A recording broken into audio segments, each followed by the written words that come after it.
Yes, sir. Start on time. Maybe we'll get everything in today. It's going to be a long meeting. All right, so I'd like to welcome everybody to the Texas Motorcycle Safety Coalition Board meeting. And I see there's a few people on here. I'm sure there will be more showing up. But I just wanted to welcome everybody. And we've got a few things that we need to go through today. And so Kathy informs me that there's a lot of stuff that we're going through.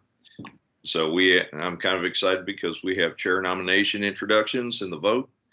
And I finally get to do something else for a change. And it's been a good run, and I appreciate taking over from Jude. Jude was a tough act to follow, but it's been fun. It's been informative.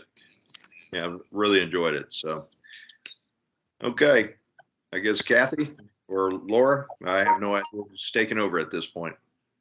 I think that would be me. So thank you for joining us today. Just a few things about MSF Teams. Please stay on mute if you're not speaking. That way we don't get the background and feedback. And we'll try to have our TTI staff will help with that as well. Please use the chat. It's up in the, use the chat and raise your virtual hand. We'll put questions in the chat, comments. If you have anything that didn't cover in the meeting, you can do the contact us after on learnlive.org page and send us any questions after the fact. Next page. Check. So if you're not familiar with the Teams, up at the top bar, you have your video and audio. If you want to see who's on board, you have the little people. The chat is right next to the people. This is all up at the top bar. And then your reactions or raise your hand is also up there as well. So please try to keep this as interactive as possible. We have a lot that we're doing and we really love to hear from you. So thank you for being here. Next.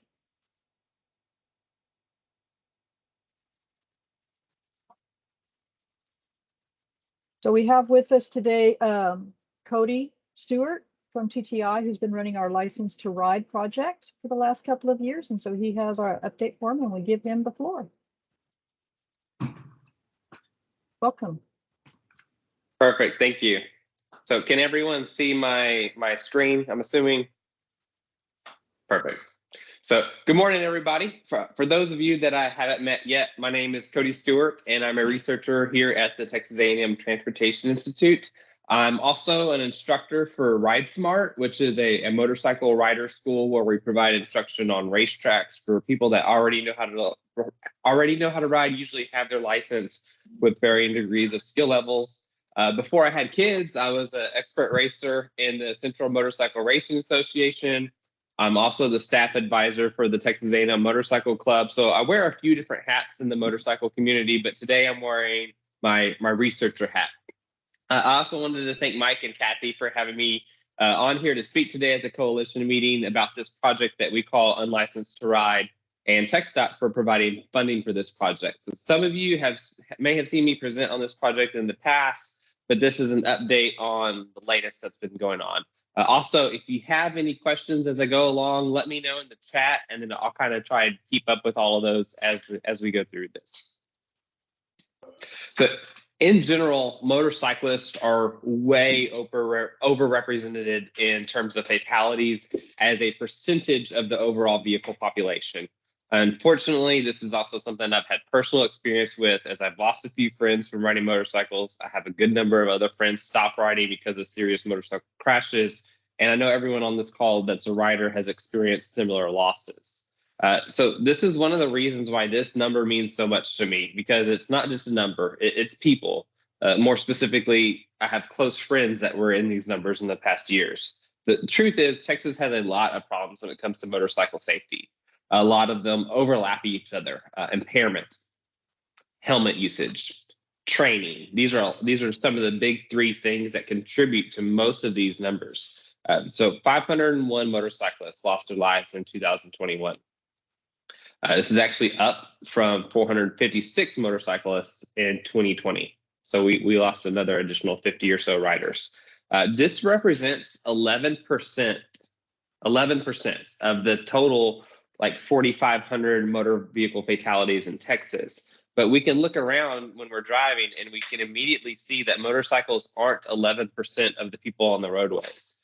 So it's this overrepresentation that we're concerned with. Of those 501 fatalities, 318 were unlicensed at the time of the crash. And so when I say unlicensed, I'm specifically referring that they did not have their M endorsement. This is also an increase from 2020 because that number was 245 in 2020 of unlicensed motorcyclists that were killed in fatalities, motorcycle fatalities. So this is about 63% of our total number of motorcyclist fatalities, again, up from 54% last year. So while there's a lot of factors that come into play for all motorcyclist fatalities, one of the things that we can try to improve on is getting more riders a license. This particular project isn't necessarily focused on the license itself. However, in Texas, as y'all know, since 2009, motorcyclists must complete a motorcycle training course. And it's that training course itself that we are hoping to improve. And the license is the byproduct of that. So gone are the days like when I got my motorcycle license, when you would just show up to the driver's license office with your motorcycle and a friend that had a car and have them follow you around with a DPS employee to grade your riding level after like a 5 or 10 minute ride. But anyway, so this is just for a comparison. We touched on overrepresentation earlier. So 17% of unlicensed drivers were killed in crashes in 2020. So this is all motor vehicle operators that were not on a motorcycle. So when we compare this 17% to the 63% of unlicensed motorcycle riders, that's a huge disparity. Again, where a lot of times we're concerned with this overrepresentation. So the data tells us that we have a significant problem with unlicensed riders. We're not necessarily focusing, again, we're not necessarily focusing on that licensing aspect, but currently it's the easiest and best way to tell if someone has been trained, or if not trained, they have at least a decade of experience at this point. So what can we do to try and help eliminate this problem? Well, that's where TTI came in. We proposed on a project for TxDOT. It ended up being funded. The goal, to encourage riders to get more training and hopefully as a byproduct of that, reduce our fatalities. So when we initially got this project in 2019, we wanted to find out best practices. So we interviewed other states. We did some data analysis with crash reports. We specifically talked to riders and police officers here in Texas in focus groups. We took surveys. We published some infographics. However, 2020 was when we really started to push for a way to send out mailers to people to encourage them to get their license. And this was based on some of those things that we found out in that original 2019 fiscal year. Now, we could have just used registration data and sent it to everyone that has a registered motorcycle. But if we had a way to narrow it down, we could save thousands of dollars with a more targeted approach. This is where data leakage comes in. So we wanted to take DMV data, specifically motorcycle registration data, then match that with DPS driver license data. So this, in theory, would be able to give us addresses for registered motorcycles without a corresponding address for a motorcycle license. So one thing to note here is that we didn't want to contact specific people per se. Like I didn't want to say, Kathy Brooks, we know that you have a motorcycle, but you don't have a motorcycle license. We didn't want to step that far, but this would just go, essentially the postcards went to current resident at that address. So no names involved. So here are the numbers that we've had for the last 3 years for both DPS and DMV. You do see on this slide, there is a big difference between the number of motorcycle registrations versus the number of people with an M-class driver license. So this is likely because people typically do not get rid of their motorcycle license once they get it, but they might get rid of their motorcycle. So there might be several years, decades that people go without a motorcycle, but they'll just keep paying that $5 every time they renew to keep that M endorsement. Additionally, I will say while the licensing data was pretty clean, the DMV registration data was not. It required a lot of work. Examples like the names were just listed in a single field. So they wasn't separated by first, last, and middle name. There were obvious misspellings. Sometimes the first and last names were just completely reversed because, again, it was in one line. So some people typed it in one way, some people typed it in another. And then also for the registration data, there were significant numbers of motorcycles that weren't registered to people, but rather it was registered to an entity like an insurance company, family trust, city, police department. So in those cases, that data was not included as a part of the data linkage. Interestingly, registration data ranged from 1 to 44 motorcycles per person. So gotta say, a little jealous of that guy that has 44 registered motorcycles. But sometimes you'll hear me say Class M, sometimes you'll hear me say M endorsement. For our intents, we're just kind of using those interchangeably. But DPS Class M driver license data included classes AM, BM, CM, and just M by itself. So ultimately, the intent was to find the matched records and eliminate those. We want the unmatched records that have a registered motorcycle but no associated license. So let's take a look at the numbers here on your screen. Oh, sorry, I skipped ahead.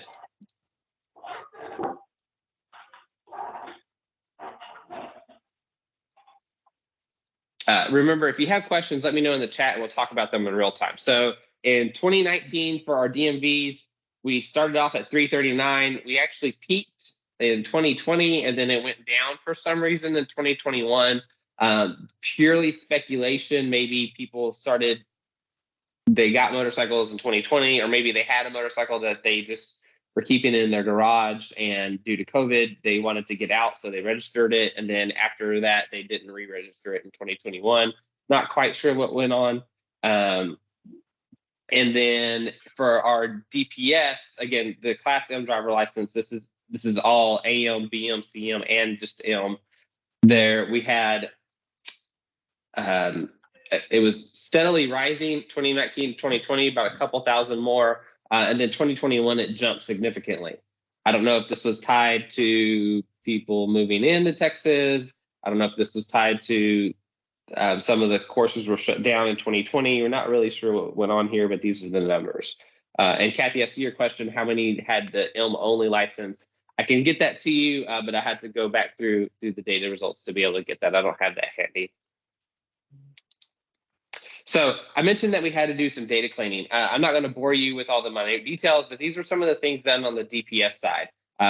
Like the address was all one number, was all one field, so we had to split up the number and then separate, the street name.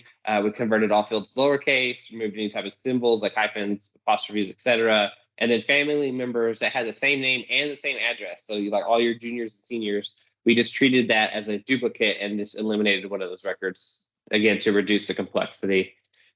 We also talked about this earlier, but this is some of the things that we did for DMV cleaning.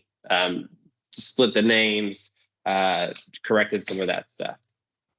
Yeah, and then finally, we also talked about removing some of the entities that own motorcycles that weren't actually from the DMV data set. So these are some of the specific examples of what I was talking about. It was about 4,000 records. We also had about 20,000 duplicate records. I mean, these are huge data sets and full of errors, so it took a lot of work to get here. There were a lot of factors in play. The databases are completely separate. They don't talk to each other. So we have learned a lot over the last few years, and we finally think we have figured out a way to the most reliable way of doing this linkage through essentially just a lot of trial and error. We do a rough match first, which matches all of what I would consider to be our low-hanging fruit, where the data from each database actually matches. And then we take the rest of that and process them through geocoding.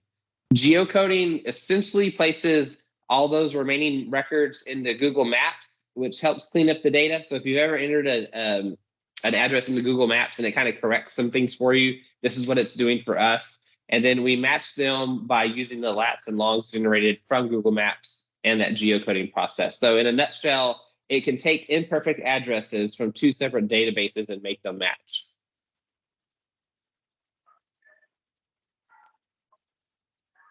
So here's what we got after we cleaned all the data.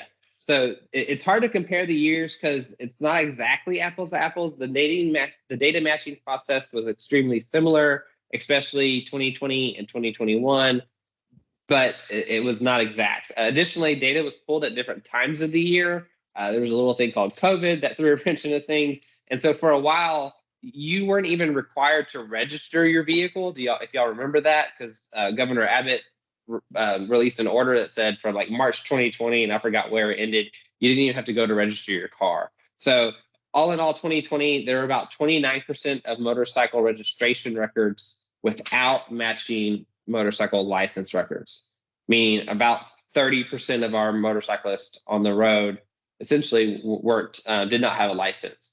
We did reduce that number to about 24% in 2021. If you look at the numbers here, we actually increased the number of total unmatched records from 2020 to 2021. So the reason why that percentage was lower was because of the increase in total registration records that we had. So again, if y'all have any questions, let me know in the chat. But these were what we were looking at. We took the final number of registration records after we cleaned it. So in 2021, that number was 317,000. Then we were able to match 241,000 of those records. So they had a registered motorcycle and a motorcycle license. And then that final number was 75,000. So that 75,000 is who we're concerned with. So we have the data. What now? Well, this is where we wanted to reach out to those unmatched addresses. So essentially, we did a whole lot of work to match all of this data, and then we got rid of it and in favor of what was left over. So this is what, so we sent out postcards. This is what some of the postcards look like. It should be noted that the limitations of this process arise largely due to the size of the data file. So it is possible, absolutely, that an individual with a Class M license and a registered motorcycle did not match. Maybe their name was misspelled, their address was incorrect. In this case, a postcard could be sent to someone who is already complying with the law, or a postcard could be sent to an address where there's not a motorcycle at all because the previous owner moved, didn't update their address, something of that nature. So that's just the nature of dealing with almost 75,000 unmatched records. We can't go down into the too nitty gritty to get those perfect, especially when those databases don't talk to each other in the first place. It should be noted that the messaging that you see here on the right side of your screen is the same on all the postcards, but the picture on the postcard. So the one on the left, there was 9 variations of that, and I'll show you those here in a minute. Essentially said last year, and this was actually 2021 data. So the 2022 postcard said last year, over half the riders killed in motorcycle crashes in Texas were unlicensed. So did it work this year? Well, we don't know yet. There's not enough time for us to get the data, link the data, send the postcards out, and get someone to take their license. But this is what we have from the previous year. So every year we do an evaluation on the previous year. Unfortunately, many schools were shut down due to COVID during some of this time frame. Some schools actually closed for good. So there's likely always going to be an asterisk on this 2020, 2021 data, as is probably true with most 2020, 2021 data on everything. I mentioned there have been improvements over the course of the last few years that we've been doing this. The first is the actual matching process, which we talked about. But the second is when we pull the data. The first year, we pulled it really late in the year because we had to go through a lot of channels to be able to get that data. This year, we requested the data in January, and it still took a while to get it. As you can imagine, dealing with TPS and DMV, it's not the most straightforward process, but we do hope to receive this grant this year, or again, next year. And if we do, we're going to start this process in December. So this will hopefully get us calendar year 2022 data in January or February. In comparison, our first year received this data in like the May, June timeframe, and then even had to develop the entire process to match it on top of that. So I've got a quick question for y'all that you can just type in the chat for me. Ideally, when do you think these postcards should go out? So ideally, what month of the year do you think these postcards should go out? So I'm going to move on. We'll circle back to that. But in addition to when we receive the data is when we send out the postcards. So our first year, it was sent out August 28th. Last year, we sent the postcards out on August 3rd. This year, we were able to move it up to July 15th. So we've been steadily moving it up. And from the first year to the last, we've moved it up about a month and a half. Next year, I'm hoping to move it up another month and a half to get them out in May. The longest part of this process historically has been the time since we request the data from DPS and DMV to the time we actually receive the data. So that's the longest part of this process is waiting. But we're currently, we are wanting to get calendar year data, so we can't get the data before the calendar year is up. But instead of waiting, so we can't get it, like in December would be a bad time because we want to get that January through December timeframe. But instead of waiting until the beginning of January to request the data like I did this year, I'm going to start the process in the beginning of December and hopefully get it moving along. We still want that calendar year data, but if we can get it on their books, maybe they can start getting it to us a little bit sooner. Hopefully maybe in February, and then we can start doing the matching. So let's look at the responses. We've got January, April, early spring, send out postcards in March, beginning of the writing season. February when the weather is nice. March, no later than May, motorcycle safety month. Springtime, April would be ideal. So I agree with y'all. I think the earlier we can get it, the more that makes sense. Like I said, the first time we did this project, we sent it out at the end of August, which was not ideal, but there was a lot of moving parts because it had never been done before. So I'm hoping to get it out in May, and I think Kathy kind of hit the nail on the head here, where it's motorcycle safety month. So it would be a good time as long as we can get that data from DPS and DMV in a timely manner. January, February, March is probably out of it's not feasible from the amount of time it takes to get the data in January. At the absolute earliest is January, and then for us to have time to get it matched, develop the postcards, get the messaging approved, and then get it sent out. So there's at least probably 4 months of things that we just cannot speed up any faster than it already is. So someone asked, can we August when some are not writing and checking the mail? So that's a good point, but I think by that time we might have waited too far. Some of the other aspects of this is when we're sending this out, we don't want to do it too early in the writing season. My personal thought, because we want to wait. If people are getting motorcycles, usually you're not getting them in the January, February, March timeframe. It's usually a few months later. So I don't want to get it done too early. Someone said, can it be sent out twice? Probably not. We're hopefully, and the issue with that is just cost. It cost us, I think it was about $16,000 in postage. So it's just in postage, not in printing the data or doing any of the work to get to that point. So but we are hoping to do this every year. So at least we'll have that. But great feedback. So here are a few more of the variations that we sent out this year. We kind of had 4 themes.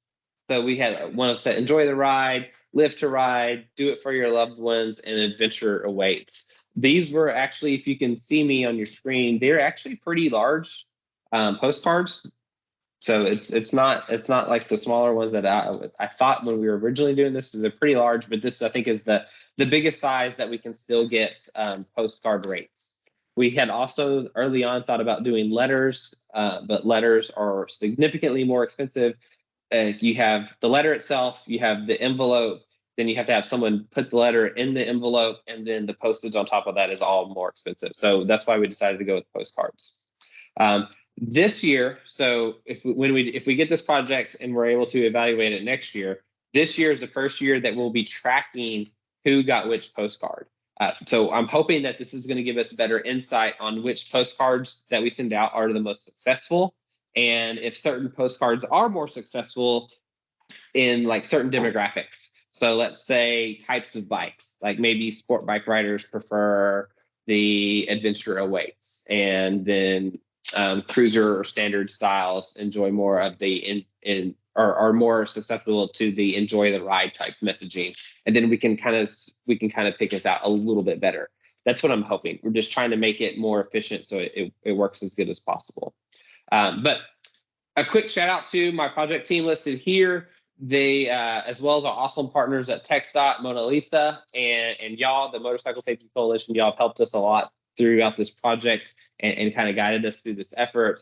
And then anyways, that's all I have for this project. If you want my contact information, it's here. One final thing I want to mention about this project, we do have a couple of other aspects that aren't related to the mailing campaign. So for my instructors here that are associated with the schools, we're also the ones that have been helping to offset the cost of getting a license. If people agree to take surveys before and after their licensing class, this was something that came out of the original year that cost was a big issue. And so this was kind of our way to not only get data from the surveys, but also help offset that cost. So my comment to y'all is, if there are questions that as an instructor you would like to see in those surveys, those before and after surveys, please reach out to me via email on the screen here. Of course, it has to be related to the licensing process itself, not necessarily like I can't give you reviews on your specific schools, that kind of thing. But other than that, let me know if y'all have any questions or comments, and I'd be happy to talk those over with y'all. Thank you, Cody. We appreciate you being here. There's a lot of good information. Yeah, absolutely. And share your share your email address in the chat room if anybody wants to copy that out. Any final questions? You had one more comment of maybe send out surveys through dealers with motorcycles is being bought.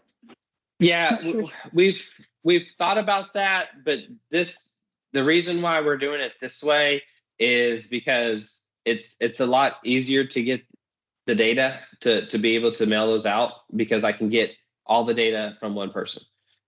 Whereas otherwise I had to contact every single dealer, and there's a ton of dealers. It's not just, Honda and Harley Davidson and some of the big ones. You have a lot of small time dealers, and then they have to agree to be able to give you that stuff, and you have to receive that stuff. It's kind of a mess. But we are thinking about developing messaging that could be going along with that the dealers could hand out in like a postcard type sized thing. However, I hope that I would think the problem is going to be the dealers that are already giving good information out on how to get your license are going to be doing that regardless. And the dealers that aren't doing that aren't going to also be willing to hand out other stuff. That's just probably not going to happen anyway. So the question is, did the cost program get extended? We're out of funding for this year as we wrap up at our fiscal year's end in September. I have not heard for sure that we will be refunded for next fiscal year, but I am hopeful. So if so, you'll likely get some. All the schools will send out an email blast again out in the January-February timeframe if we're able to do that survey project again. Do we have crash data from registered as opposed to non-registered? So I'm assuming you mean licensed. So do we have crash data for licensed versus unlicensed riders? And the answer is yes. We're finalizing that report, and it should be done next month. So if you're interested in that data, send me an email, and I can send you a copy of that report once it's finalized. Are the surveys available online? So the surveys that we administer all are completely online. There's nothing paper based. It's all online. So essentially, what we did is we reached out to schools and we said, hey, we're at TTI. We have this TxDOT funded project, and if the schools don't mind, please send out an email, which we wrote, and to all of your riders that register for their motorcycle licensing class. And we found that to be the most efficient way to do it. And then from that point, it's up to the schools for them to choose if they want to do that. Then the email that they send out essentially says if you're interested, here's some information. If you're interested, contact us. and then we handle everything from that side. Let's see. Email address is earlier in the chat, but I can put it out again. All right, thanks, Kathy. Let's see, I think I missed one. E-flyers, QR codes to send out via social media. I'm assuming you're talking, Veronica, I'm assuming you're talking about the surveys themselves. We tried that in the past few years to try and blast the survey out via social media. It was extremely, extremely unsuccessful. And we talked to a lot of the schools about it, and because we asked the schools to share it as well, and a lot of them did. And essentially they said, no one really follows the schools or would follow Look, Learn, Live before they get their license. It's always after they register or after they start to take the class. So we stopped developing the social media graphics because we were able to allocate those costs to things that were more effective, like the postcards themselves.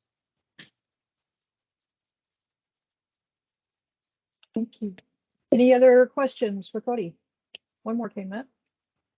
To avoid the delay for the most current data, can most recent complete data be shared for earlier notification in the year, such as March or April? To avoid, I'm sorry, I'm going to reread this because I'm not quite understanding. To avoid the delay for most current data, can most recent data be shared for earlier notification? And so we try to keep it as current as possible, because if we want their addresses to be current, because we want to make sure they didn't move from the time that we pull that data to the time that we send them the postcard. Additionally, we have it when we look at our registration records, the time and our DMV records, the time that the least amount of people are getting licensed and getting motorcycles, buying motorcycles, is in that December timeframe, right, when it's the coldest out of the year. So this is also, we've chosen to pick calendar years because it just happens to be that December is about when we have the least fluctuations in the data. So no one's getting their license. Very little people are because there's no classes open, and then very little people are buying motorcycles. So that's why we chose that December timeframe. I think some of our schools might say fewer classes, because I think there have been some in December. I remember teaching some in December. Yeah. But thank you again. We appreciate it. And we look forward to this continuing and being able to get more of an update next year. Perfect. Thank you, Cody.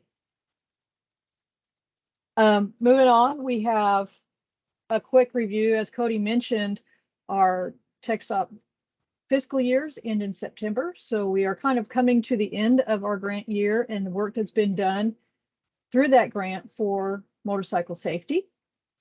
Some of these events we got credit, if you will, for as our 4 events for the state through TxDOT, and then some of them we went to just as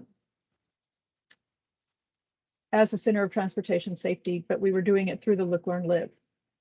As you can see on the map, they correspond to where we went. The West Lakes Classic Car Show was new for us. They had invited us specifically to come. On the Mid-South Mile Annual Conference, that wasn't actually an event where we had the booth set up, but they were, again, this was another special request from them, and Laura and Higgins and Maurice Manis went out and got to play Family Feud again, like we did a few years back at the forum. So that was a special request. And then the last 4 were events that we chose. One is a motorcycle event with the Lone Star Rally, and the other 3 were highly attended general public events, so we could reach out more to the motoring public to raise awareness about motorcycles on the road. We'd really like to see, as we do more events, we'll do a few events every year. This year, these were all manned by TTI staff. We'd really like to see TMSC members volunteer to come out and help us talk to more people. There's very few of us that are actually part of that community, but those of you that are in that community, we really like to hear from you and be able to have you out and sharing your voice with the public at these events. So we look forward to that in the future. Next slide. Some of the other outreach projects that we did this year or are doing this year, the Motorcycle Safety Forum, the Look Twice yard signs, Facebook, Twitter, and YouTube. We updated the data on the Look, Learn, Live website. Those of you that are aware, if you go to the routes, it's up in the upper corner of the website. It's really great. You see a map, there's all these routes, you can see where they go. But if you actually click on those routes, in addition to just the general information that's underneath the map, it'll also give you crash data, where it's happening, when it's happening, what the statistics are for that year. So if you haven't gone in recently and dug a little deeper on some of those, it's kind of a neat thing to look at. And then finally, and all of these things that we've done, including the strategic action plan for motorcycles, which is still in review, we really want to shout out to you. We went to you, the task force and the Motorcycle Safety Coalition members, those that came to the forum, and all your great help and feedback in doing this work, giving us the information that we need, for Facebook, Twitter, and YouTube, for sharing those links, liking them, moving it along so we can really spread the word. We really appreciate everything you do. We try to give you information, but we really count on you to spread it further and wider across the state. And we thank you for all your help in doing that. We thank you for your feedback in that. And the last time, as I mentioned, the strategic action plan for motorcycles is currently under review. It should be, once approved, it will be published to the website, and we will send out information through the TMSC email list to everybody of that new strategic action plan. And we encourage everybody to take a look at it, to share it forward, to share it in your communities, to share it with your clubs. Pick something on there, and let's get some work done in the next 5 years, hopefully faster than that. So, next slide.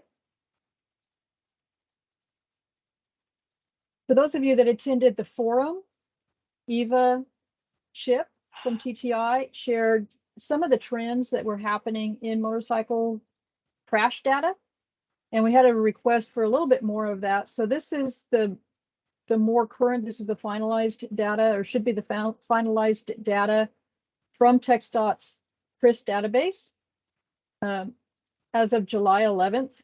And it's just a trends from 2012 through 2021. Kind of give you a brief so you could, there's so much data, I wanted the slides to be big enough for you to see that. So we're looking at total motorcycle crashes, and then we'll be looking at just fatalities. So next slide. This is our total motorcycle crashes. The number at the bottom of each bar, 9,235 in 2012 to 8,048 in 2021. The lower line are our percent of those crashes that were fatalities, or fatal crashes. That's not the total number of fatalities. Fatalities could be higher, but it's a number of fatal crashes. And then of those crashes, the percentage that were suspected serious injuries involved. And it was interesting that the fatal crashes stayed about the same. It went up a little bit in 2020, stayed about the same in 2021, just slightly rised. But the suspected serious injury crashes jumped quite a bit.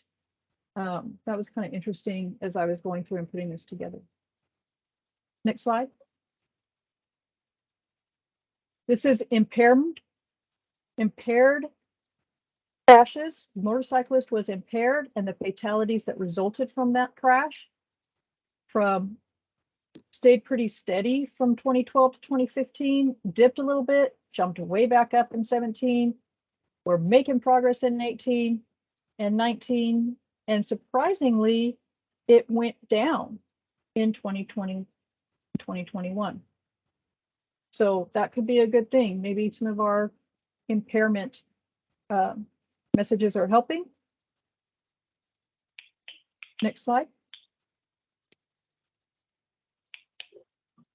These are fatalities where the crash involved speed. The definition for the new text definition for speeding related crashes includes speeding over the limit, unsafe speed, failed to control speed. So it's not just over the speed limit, but anything that the officers felt was a speed factor was marked for these.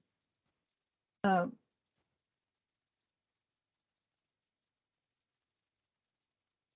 number of fatalities again in the blue bar, and then the line shows the percentage of the total fatalities that were contributed or had speed as a contributing factor. Some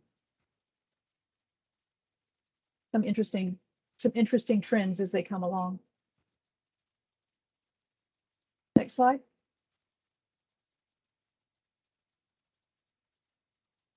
These are our without a motorcycle license, without that M class license. So it goes to what Cody was doing. The fatalities without an M license jumped up 2020 and 2021. The percentage of total fatalities that were without a license jumped up as well. We appreciate the work that we're doing on that, and there you have a lot more work to do. Next slide. And then these are our fatalities where the rider or passenger were without a helmet. The numbers are really close on fatal crashes versus fatalities, which is actual people that were without a helmet, because there are very few that have passengers. Motorcyclists, if they don't have a helmet, is one, but if they have a rider that also doesn't have a helmet, it bumps the number of fatalities, the people involved, a little bit. So it was an interesting spike in 2020 and then starts to come back down a little bit in 2021, even though the number of fatalities remained very close in those 2 years. The percentage of the total fatalities went down, which, that being said, that means we had more fatalities in 2021. I think that's the last one. Next slide. Oh, this was our fun one. So everybody asks, was it the other guy or is it the motorcyclist? And we've always been saying it's about 50-50, and that's been pretty true. 2012 through even 2017, it was pretty close, 51 to 49. I'm hoping that this isn't too bad for anybody that is colorblind on this, but the blue line starts in 2012 with the higher number of 51% being single motorcycle fatalities, and then the multi-vehicle fatalities was only 49%. And you can see how they cross over each other a little bit better. In 2018, multi-vehicles went way up. 2019, it started coming back down again, with 2020 being a 50-50 split. And then it diverged again, where multi-vehicle crashes caused more fatalities, a higher percent of fatalities in 2021. And that's kind of an overview. The slide presentation will be available on the website after this meeting. So anybody that wants to take a deeper look at that, ask us any questions, please let me know. And I'll put my address in there as well. This is just a high level review of the trends as they've been doing over the last several years. there's any quick questions, I might be able to address them now.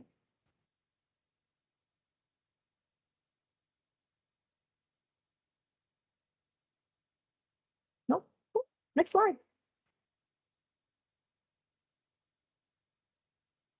Jude, we'll hand you over. Jude is our new chair, yay, for the task force of the Motorcycle Safety Coalition. So we'll give him the floor for an update. You'll understand the reason why Kathy's, applauding about that is because it was just extra work for her to have to put together this kind of stuff. But really, making me the chair is not lightening her workload at any rate. Actually, it's probably just adding to it. I'm going to keep it very brief. Your working group met earlier, and I want to tell you a little bit about what that discussion was, but I'm not going to get too deep into the weeds. But before I begin and start, I wanted to give a shout out to TTI for hosting the Motorcycle Safety Coalition, which it has done since 2008. If you're on this call, you can see what the value of the information is. Please put the word out to your riders and groups so that we can get more people involved in this conversation, because the more people we have involved, the better the information will be, and the more closely we can target the response to help alleviate the problem. Now, TTI also has done an extensive amount of research on motorcycle crash data, and it's as clean as they can make it, given what the nature of a crash data report is. So there's going to be some portions of that data that are not clean. If you want to have that conversation with me as an ex-police officer, I can tell you how that data can be a little bit misleading. But I'm more than happy to have that conversation with you. I'm going to ask Kathy to put my personal email address into the chat. I'm more than happy to discuss any of these issues with anybody on an email. And if you're just not an email kind of person, I'll give you my cell phone number too, and you can just call me on the phone and I'll answer it. Please, when I answer the phone, don't tell me that you're trying to sell me a new car warranty. Okay, I get plenty of those calls already. So if you look at some of the TTI research to this point, it's very enlightening about what our big three are. It's, as Kathy has shown you, impairment is still a serious issue in the motorcycling community. Speed is a difficult thing to nail down, especially for police officers doing crash investigation, because there's so many different categories. And so it can be a little misleading. What some of that data tells us is that in many cases, there's an interrelationship between rider impairment and speed, because when we're impaired as humans, and we all become impaired at the same rate, that affects our judgment first. And that judgment can greatly affect how quickly we operate our machine, or how quickly we think we can operate that machine, which relates to crashes. So impairment and speed can in many cases be related. And then failure right away is a huge issue for us. That's shown in the data in the slides that Kathy showed, where we see multi-vehicle crashes, especially serious injury and fatality crashes, make up a large portion of our crashes. But please don't be fooled by that number without looking more deeply into it, because you need to remember this. The crash data shows that it's a multi-vehicle crash. And so let me give you an example. If a car driver is traversing an intersection in their lane of travel and a motorcycle comes up behind them at a very high rate of speed and slams into the back end of that car, guess what? That's a multi-vehicle crash that occurred within an intersection, but it had nothing to do with a car driver failing to yield right away to a motorcyclist. It was a motorcyclist traveling at a high rate of speed. So understand the data gives you some information, but really we need to try to clean up the data as much as we can. And the only way we can do that is a real in-depth study, which is something that I've been calling for, but it's a multi-million-dollar, multi-year project. So that's something that I'll continue to be crying for, probably till the end of my days. So to our task force, we looked specifically both what we've done in the past in the working group, and then what are our next steps moving forward. So we've identified the big three, and we are kind of focused at this point towards impairment. And so surveys have been sent out to try to get as much information as we can from the writing community, a cross section of the writing community, to find out what's driving some of the decisions that are being made as far as people operating their motorcycles while impaired and at what impairment level. So that's important information that we've come across with, but it's preliminary data at this point, and really was a small data set. It was kind of just a preliminary look at what we can do with the survey. And so the task force has looked more closely at how the questions were asked and what questions were asked. And a big shout out to Chris Sharman, who works extensively in marketing. And although that may sound like a little strange, but that's the approach that we really need to look at. We need to market to our fellow riders and to the motorcycling community about impairment and the message to not ride impaired. And so we've tried to narrow down the focus of the survey at this point, and we want to expand that survey. And so we shall be doing that. We'll be sending out surveys again, but we're asking at this point for as many members of the community as we can, especially leadership within that community.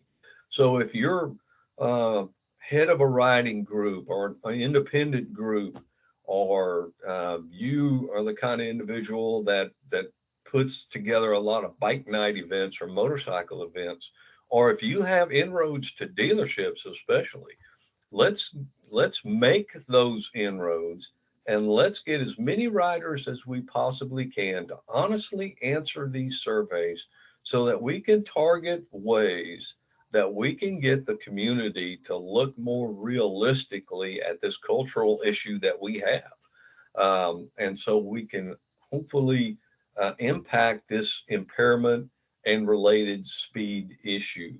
And then as far as failure right away, that's something that we can overcome through training. To be quite honest, a lot of these failure right away crashes can be avoided by motorcyclists who can maximize the collision avoidance performance of their motorcycle. But it takes skill and it takes practice. And we can do that. And then we'll have to rely upon marketing to vehicle drivers to try to get them to actually take a good hard look at us as motorcyclists and try to avoid us. This will become more and more of an issue as we begin to see more and more autonomous vehicles. Not sure if you saw recently, we had another Tesla on autopilot slam into the back of a motorcyclist in Utah. This happened about 1:15-ish in the morning on a lightly traveled high occupancy vehicle lane. So I know there's a push now for more autonomous vehicles and self-driving vehicles. So this will continue to be an issue. It's an issue that AMA is looking at very closely and continues to do lobbying efforts for at a federal level. So unless you have any questions, and if you do have questions, just put them down in the chat. I will allow Kathy to get us moving forward. If you have any offline questions you'd like to ask, you have my email address, and I will answer them as completely and honestly as I possibly can. Thank you. Thank you, Jude. Appreciate it. I did share your email address. I did not share your phone number. I'll leave that one up to you. So thank you. And if there's anybody that's not aware of what the task force is or what it's about, shoot those questions to Jude as well, and he can kind of give you an insight of what the plan for that is. So thank you. Next slide. So we have coming near the end of this meeting, we have our chair, Chris Brace, has been doing this for way longer than was anticipated when it was designed. And we have 3 nominees that have come up, raised their hand to take over the reins and continue moving things forward. We appreciate Chris and all he has done. What you see here is what the duties of the chair are, and this was shared with everybody prior to their raising their hand to put their name forward. So next slide. We did have 3 nominees raise their hand. There's Dr. David Jones, DD of Safety on 2 Wheels, a nonprofit organization, and he will share some information about himself and his vision with you shortly. Charles Hurd from Hurd Law Firm has pre-recorded some remarks, but he is also here in attendance and can answer any questions. And then Maurice Manis, I'm pretty sure he's here. I didn't even look to make sure he was in the group. Oh, yes, I did. He popped up in the chat earlier. So we'll let Maurice talk a little bit about himself as well. So we've given each of them a few minutes to share who they are and what their vision is for the coalition moving forward. And if we have time at the end, we will answer some questions, allow you to ask questions. If you have any, please drop them in the chat. And then we'll have a poll in the chat at the end where you can cast your vote for the next chair of the Texas Motorcycle Safety Coalition. Next slide. So David, these are some information that you provided to us early, and we give the floor to you. Well, thank you for this opportunity. I'm going to allow y'all to just read what is up there. No need me recanting what you can read.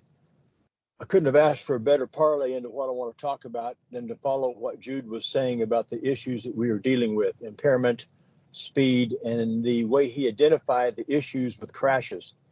I've had some opportunities this past year. I've actually trained 2 different insurance investigators, one for Allstate, one for Progressive, 2 different times. Both of them told me almost the same thing as if it was a canned speech, and that is that the majority of these motorcycle vehicle-related accidents, the motorcycle was at a higher rate of speed. Had they been watching what they were doing, they very well could have stopped from preventing the accident or had lessened their injuries or maybe even fatalities. So we do have a lot of work in front of us. The data doesn't give us a clear picture. When I see 54% automobile-related accidents with motorcycles, I think, how many of those could we save? We are doing a pretty good job, I believe, those of us that are MSF coaches and the sponsors out here at Total Control, at helping new students learn about speed. I know there's an exercise for MSF where we talk about and show what 1 second could cause in their life. And I know Total Control has got a very good program as well. It's not the new people that I am concerned with as much as the ones that are existing riders. When I see the number of crashes, deaths, fatalities for non-endorsed riders, our work is cut out with us on trying to reach the people that are already out there riding. We've got another issue that I want to address. We have a problem going on. It's been a great opportunity when TDLR took over, having a single entity, Texas Department of Public Safety, trying to do everything was a weight on them. And now that we have TDLR taking over their part, TTI, both of those doing an excellent job with what they were given. And then our third stool, our third leg on the 3-legged tripod stool, is the one that is failing the industry right now, and that's TEACS.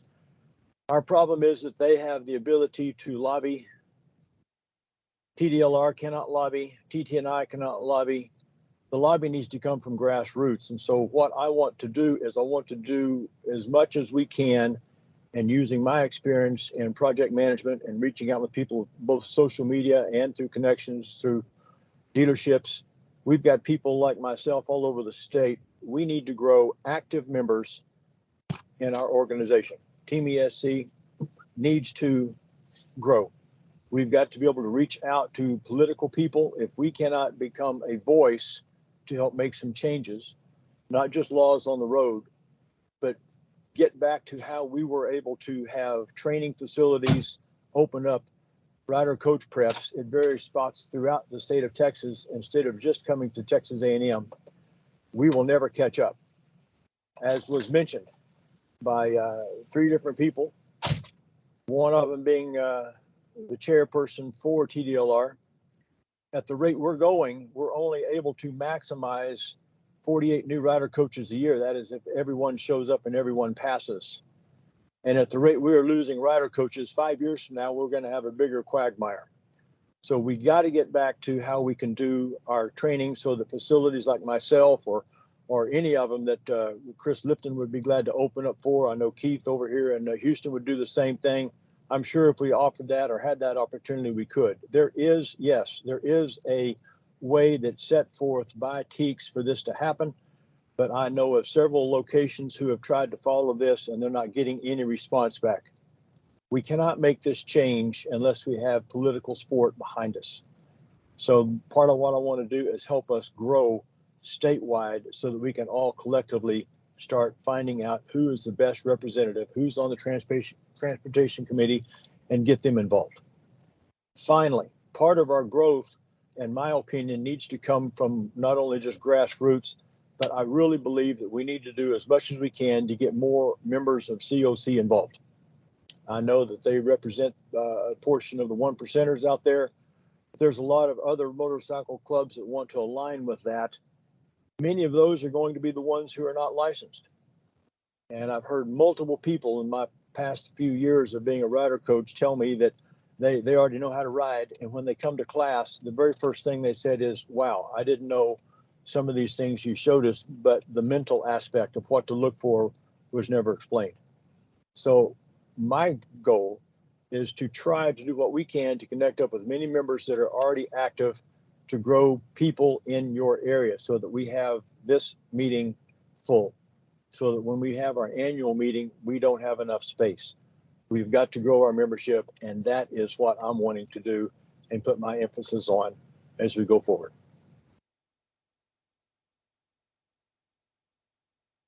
Thank you. Any We did questions? have one question from Ronnie. She's, in the bio, you mentioned the COC. What is the COC? COC is a community of clubs. It is a semi-loosely knit organization. I say semi.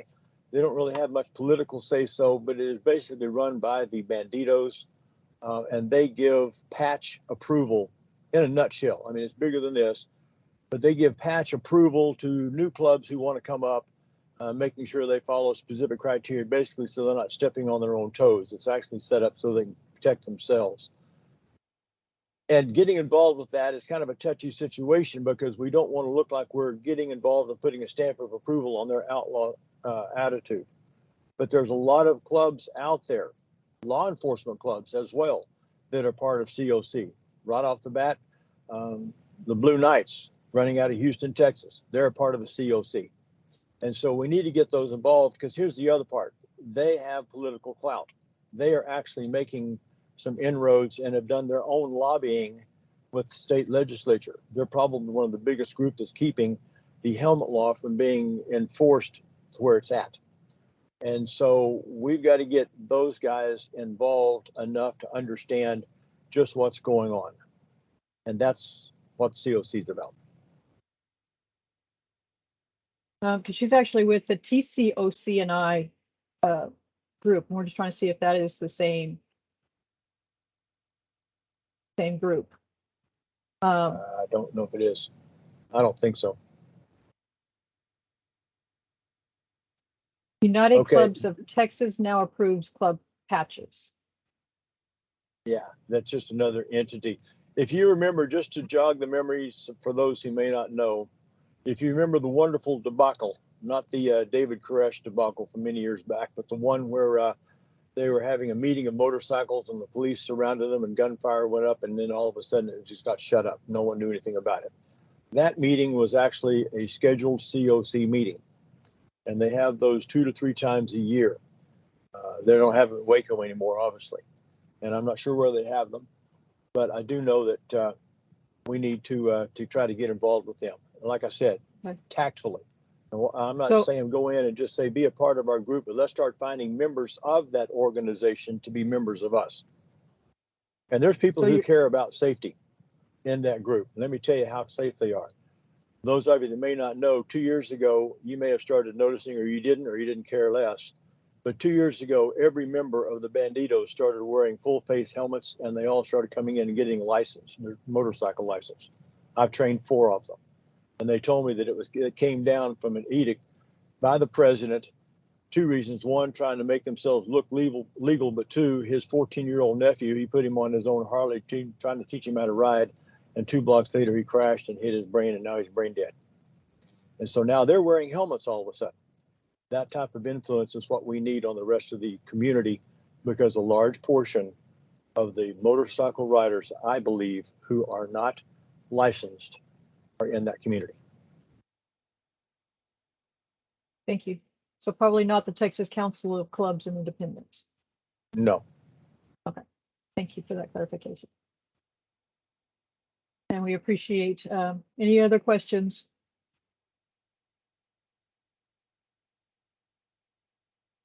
In that case, we'll move on. Next slide. And we'll have a pre-recorded from Charles Hurd.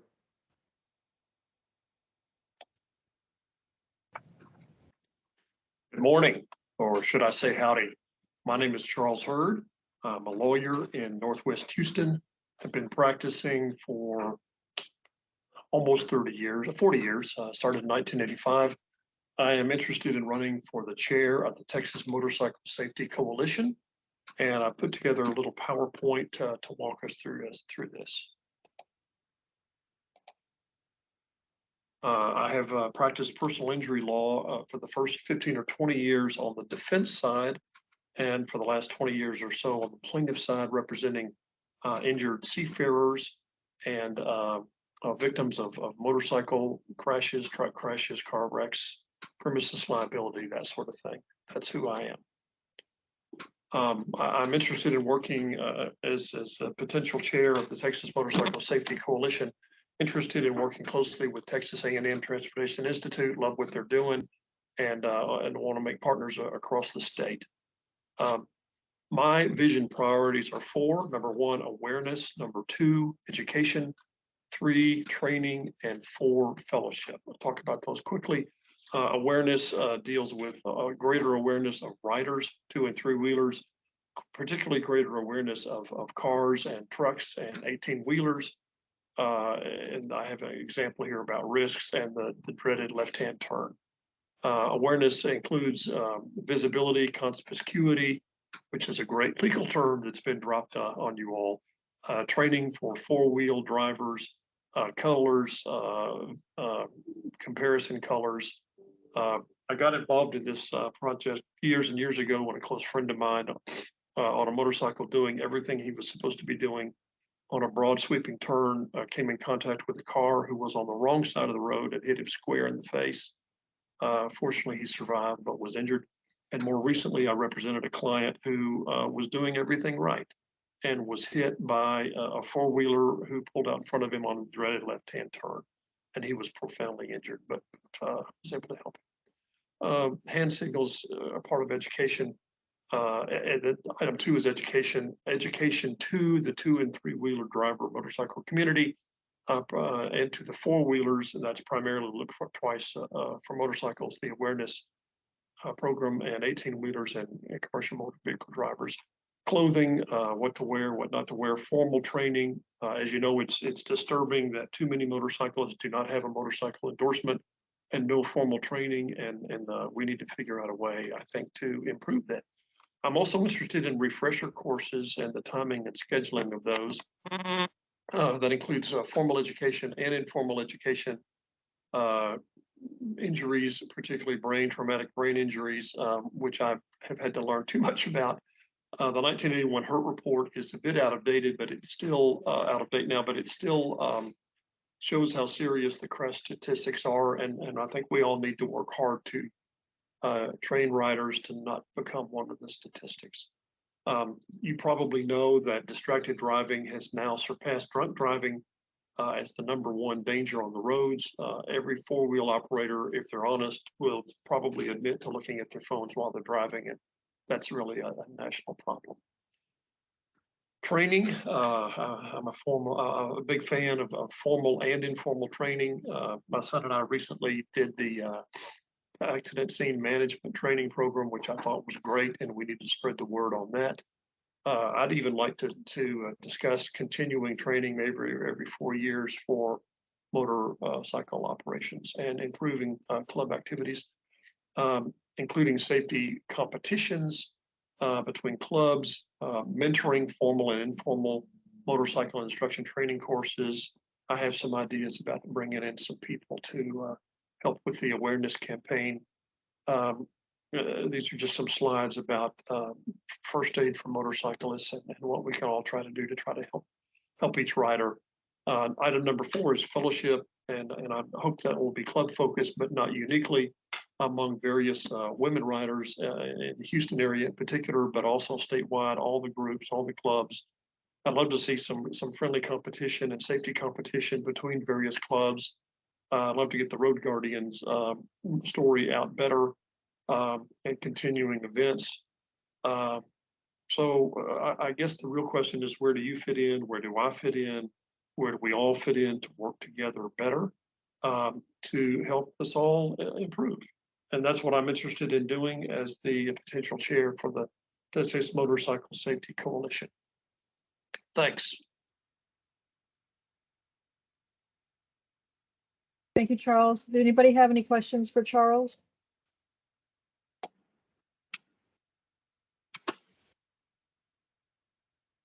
Unmute or drop them in the chat. I think I put everybody to sleep. No, sir, that was a really good presentation. That was awesome. Oh, thanks.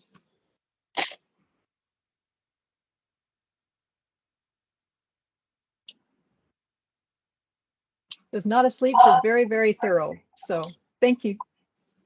Next slide.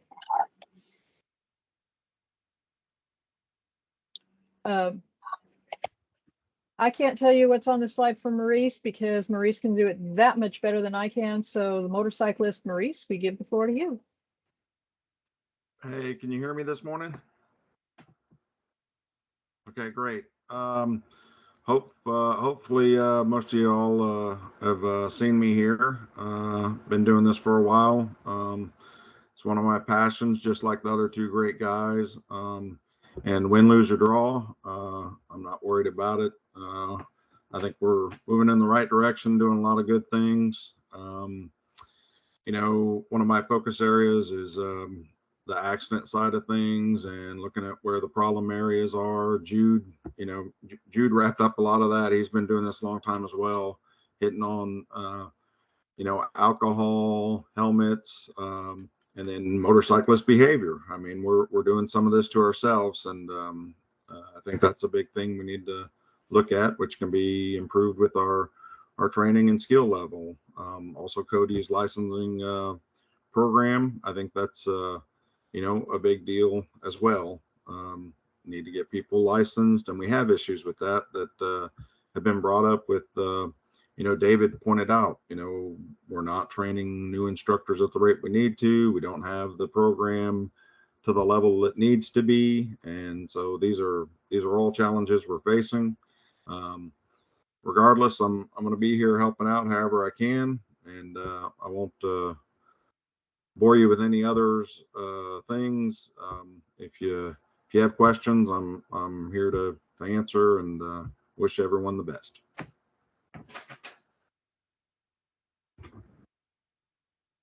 Thank you, Maurice. Any questions for Maurice? All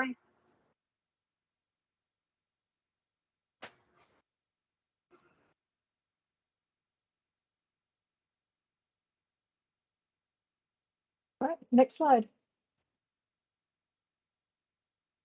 So we truly appreciate those that have raised their hand to take part in this and to nominate for the chair. We are going to do our best. Kim is helping us out today. I don't know if anybody's met Kim yet. She's new to our team, and she's going to put a poll up in the chat. When we tested this out the other day, it came up with a pop-up that was in my way that gave me no information, so I just closed it. But the poll should go in the chat. If you click on and hit submit your vote, it'll come up with start making a calculation below that. So if you haven't yet, open your chat window and please place your vote.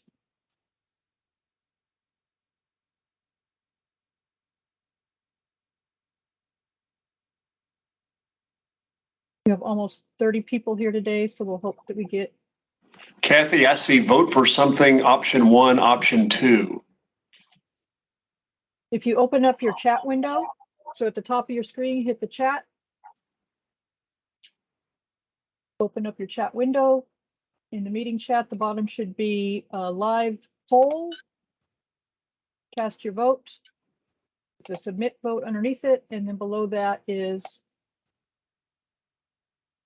Got it. Thank you. number of responses. Give you all a few minutes.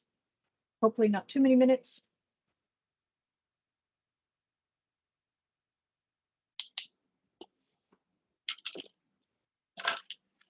We're about halfway there.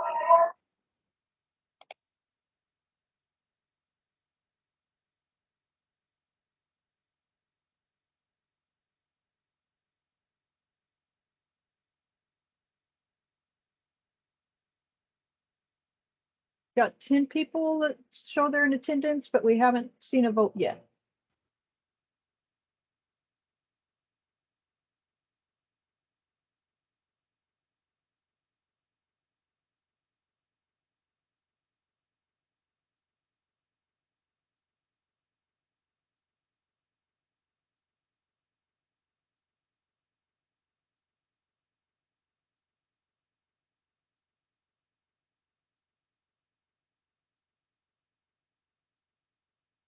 And while we're thinking about this, our last item on the agenda after this vote is completed is our open forum. Questions, new stuff.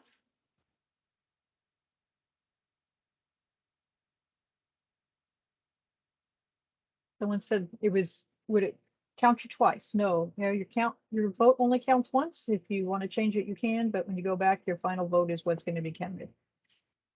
So, so if you've already voted, you can be thinking about what are some updates, questions, or other new stuff.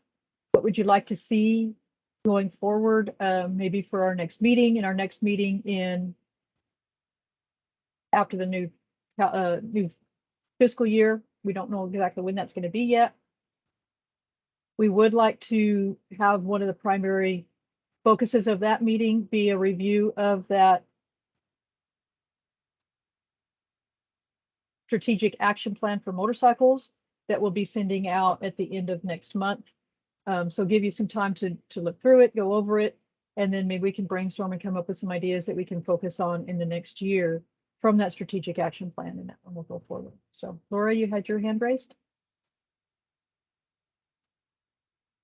Yes, hi, thanks, Kathy. Just wanted to go ahead and announce during this open announcement part of the meeting. A bunch of you who are at the last meeting provided some really valuable feedback. We among other things, presented an early draft of a motorcycle stakeholder toolkit for helping to prevent impaired riding. And based on that feedback, we have updated the document, and our great communications staff has produced a really nice printable or downloadable version.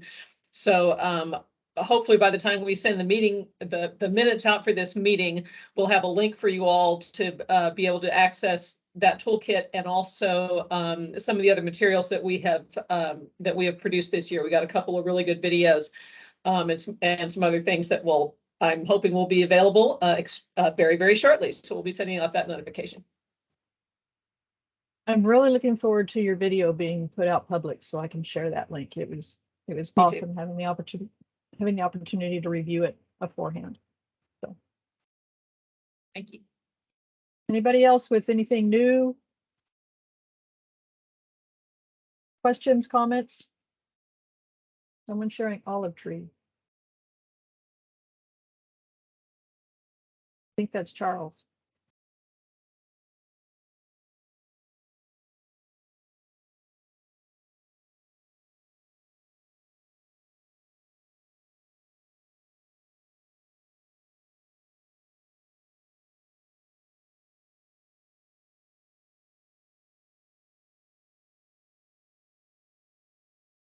There we go. Thanks. Thank you, Jack. Any other questions, comments? Has everybody that wanted to vote voted?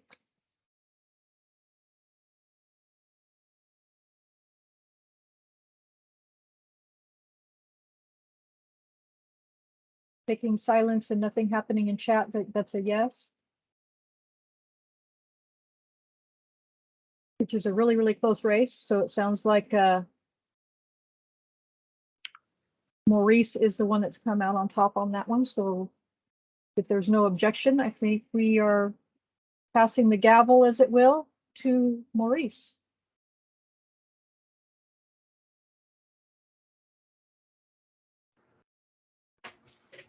Congratulations, Maurice. Thank you, Chris, and or condolences. I'm not sure how that goes, right? So I'll save you no boring acceptance speech here. I want to thank the other guys, both wonderful guys, and David. I plan on seeing you here and contributing and still putting forth some of the great things you have suggested, because we do need to be moving forward on those areas. So absolutely. I'll make sure you have my cell phone number. You can reach me anytime. Yes, sir. Yes, sir. And we'll see you at the update, I'm sure. So absolutely. All right. That's it, guys. Thank you very much, Chris. You've done an awesome job following Jude, and y'all keep up the good work. And you know, everyone that's here is part of the winning team that helps. You know, you're here because you care about motorcycles, and that's an awesome thing. And I appreciate what everybody's doing to help out with it. Well, congratulations, Maurice. Yeah, I'm more than happy to pass that gavel on to you for a while. I'm sure you are. Well, looking for a break finally. I am. I got stuff to do, but I'll still be part of the coalition, so you'll still see me. Oh, we're still gonna make you work a little bit. Okay. I appreciate it, Maurice. So since you're the new chair, you get to adjourn the meeting. Okay. Well, Chris, first off, thank you for your wonderful service on the extended duration of it, and all the other items. And I guess let me just double check with Kathy and Laura to see that there are no other items or issues that need to be raised. Do I see a hand up in chat? That would be a Mr. Jude. Yes, sir, Jude. I just wanted to speak to something David had mentioned earlier. He's absolutely correct about the tremendous issue we're having with Cheeks not fulfilling their contractual requirements through the statement of work with TDLR as far as making new instructors. That's been an ongoing issue for the last 2 years. I do want to let David know, if he did not know already, that I have been reaching out to the Texas COC and I leadership, and I have working with Keith Ravel, developed about a page and a half handout for all the legislators that we can get a meeting with in order to educate them on what the issue is. And we'll continue to do that work. And yes, you're absolutely correct. We need someone in the legislature, specifically on Senate or House Transportation Committee, to help give us some legislative relief on this issue. It's not a complex problem. The numbers clearly indicate that it's an issue that needs to be worked. Unfortunately, we can't do that through the TMSC, but the Texas COC and I can certainly put the word out amongst their riders to visit with their legislators and educate them and try to get some legislative relief on this issue. So it's something we discussed for quite a period of time on the last TDLR meeting, and we'll continue to try to make inroads. And I'm working also with AMA legislative liaison on a federal level to try to bring this issue up, of course, outside of the TMSC, because we don't want to violate the Hatch Act. So we need to move forward with that and try to get some kind of relief on that particular issue. So I just want to speak to that, just to let you give you an update.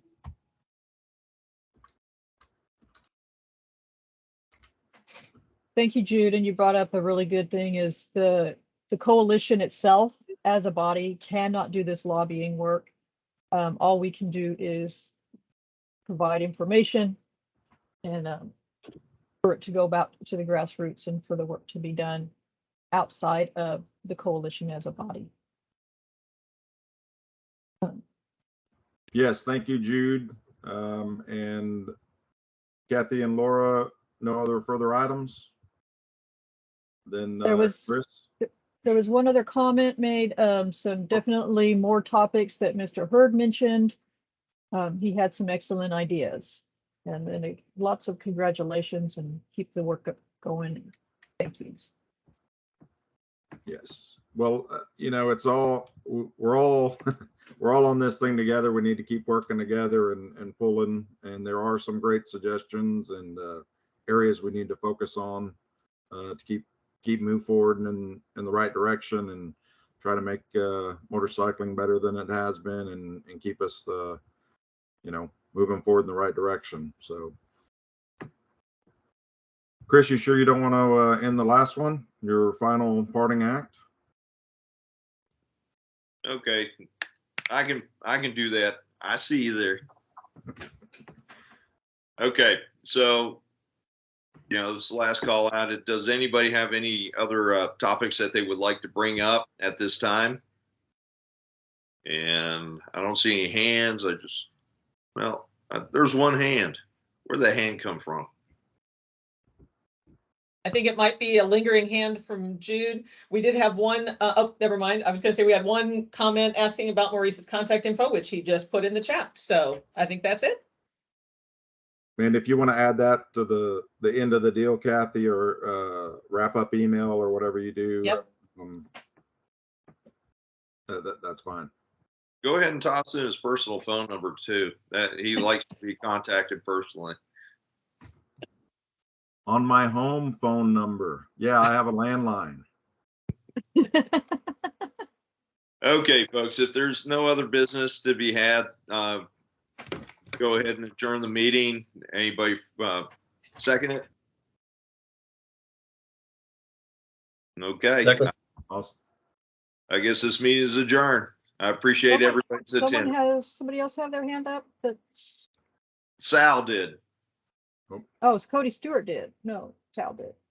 I see Sal Cremona. Yeah, I did, but that was just to do the Second Amendment or the second. Oh, second the adjourn. Second the adjourn. There you go. Okay, I hereby adjourn this meeting of the Texas Motorcycle Safety Coalition. I appreciate it. Thank you very much. Thank you, everybody. Thanks, Maurice. Have fun. It's all yours. We'll be here.